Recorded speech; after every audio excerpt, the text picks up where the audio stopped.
C'est le premier atlas du renseignement, dont le projet était finalement de saisir une dimension évidente, l'actualité nous le montre tous les jours, qu'il soit question de terrorisme, qu'il soit question de sécurité européenne, qu'il soit question de problèmes géopolitiques au Moyen-Orient, le renseignement est partout et pour autant il n'était jamais étudié. Aujourd'hui, les États, les acteurs publics, les acteurs de la sécurité, policiers ou militaires, sont rentrés dans un état de double dépendance. Une dépendance qui se fait à l'égard des coopérations internationales. Un État, que ce soit un petit État européen, les pays du Benelux, que ce soit la puissance dominante, les États-Unis, ne peut plus se renseigner seul.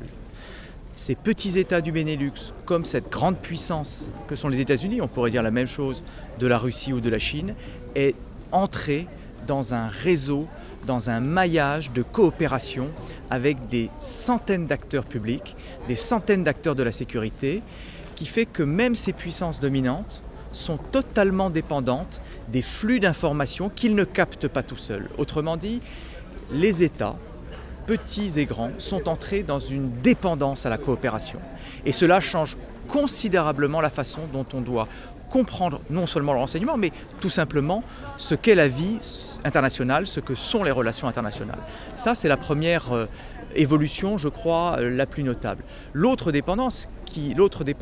facteur qui est lié au précédent, c'est que le renseignement d'un point de vue plus général, est entré dans une phase où le renseignement d'origine technique, le renseignement d'origine technologique, représente une part absolument croissante.